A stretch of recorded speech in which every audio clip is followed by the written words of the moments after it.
Hey there, I want to encourage you all that during this pandemic, a really good practice would be to go on a social media, or actually not a social media, a overall media diet.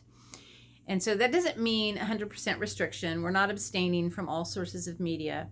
But if you're on social media, try to curate your news feeds so that you're getting things that encourage and inspire you, and not all of the inflammatory, provocative rhetoric that is so out there that it confuses us and it damages our own sense of positive affect. We're having a hard enough time having a positive affect or mood, emotion, as it is in the midst of a pandemic. We don't need to further complicate that with provocative and inflammatory, sensationalized, fear-mongering types of messages that come from the media and social media.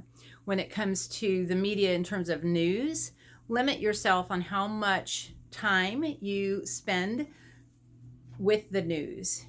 Yes, it's important to be up to date on what's happening in our world. It is also important to not listen to news that is inflammatory, provocative, sensationalized, and fear-mongering. So when you hear messages that get your emotions super charged up, notice the words that the media is using.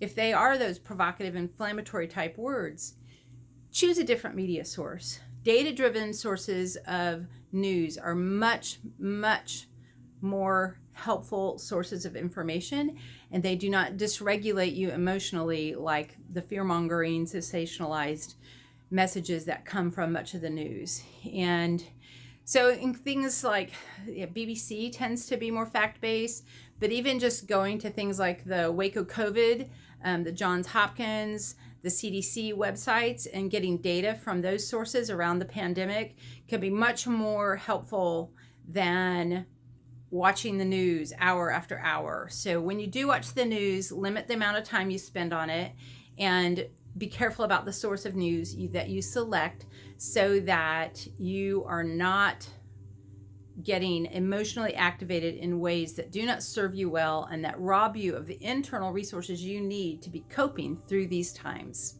Hope this finds you well.